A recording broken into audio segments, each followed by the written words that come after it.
उत्तर प्रदेश की 11 विधानसभा सीटों के उपचुनाव को 2022 के विधानसभा चुनाव का सेमीफाइनल माना जा रहा है।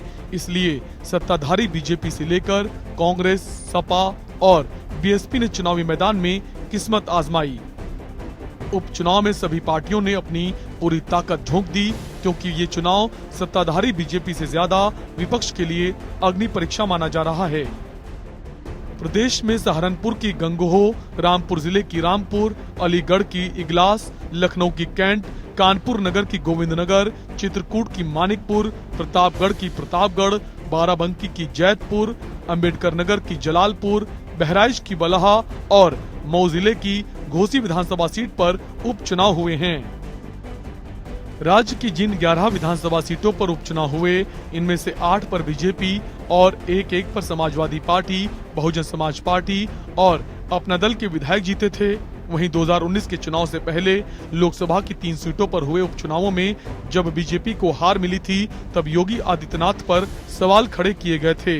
हालांकि 2019 में सीएम ने प्रचार में जान लड़ा दी और बीजेपी की जीत में महत्वपूर्ण भूमिका निभाई। बीजेपी उम्मीदवारों के समर्थन में मुख्यमंत्री योगी आदित्यनाथ, प्रदेश अध्यक्ष स्वतंत्र देव सिंह, महामंत्री संगठन सुनील बंसल और प्रदेश सरकार के मंत्रियों ने चुनावी सभाएं और बैठकें की हैं। कांग्रेस की बात करें तो पार्टी लंबे वक्त से यूपी की सत्ता से दूर है और इस बार के लोकसभा चुनावों में भी पार्टी को यूपी में करारी हार का सामना करना पड़ा। प्रियंका गांधी के यूपी प्रभारी बनने के बाद ये दूसरी अग्नि परीक्षा है। लोकसभा चुनाव में हार के बाद उन्होंने सूबे के संगठन का नए तेवर के साथ गठन किया है, युवा नेता को पार्टी की कमान दी है। ऐसे में जिन 11 सीटों पर विधानसभा उपचुनाव हुए, इनमें पार्टी के प्रदर्शन को बेहतर करने की चुनौती है। वहीं मायावती जब 2007 में पूर्ण बहुमत के साथ सत्ता में आई थी, तब लगा था कि आने वाला वक्त उनका ही है। लेकिन इसके बाद 3 लोकसभा और 2 विधानसभा चुनाव में बीएसपी का जनाधार लगातार कम हुआ है। करीब 7 साल से बीएसपी यूपी की सत्ता से बाहर है। इस बार वो लोकसभा की 10 सीटें जीतने में भले ही कामयाब रही हैं, लेकिन आगे की राह काफी कठिन होती नजर आ रही है। लोकसभा चुनाव के बाद ही बीएसपी ने सपा से नाता तोड़ लिया और अकेले 11 सीटों पर उपचुनाव में उतरी है। 2009 के बाद पहली बार है कि बीएसपी विधानसभा उपचुनाव में मैदान में उतरी है। ऐसे में बीएसपी के लिए उपचुनाव काफी महत्वपूर्ण माना जा रहा है। इस चुनाव के नतीजे ही बीएसपी का सियासी भविष्य तय करेंगे। ऐसे में पार्टी के सामने अपनी जलालपुर सीट के साथ साथ दूसरी सीटों पर जीत दर्ज करने की खासी चुनौती है। समाजवादी पार्टी के प्रमुख अखिलेश यादव ने 2 बार गठबंधन किया, पहले कांग्रेस और फिर बीएसपी के साथ, लेकिन दोनों में ही उन्हें असफलता हाथ लगी।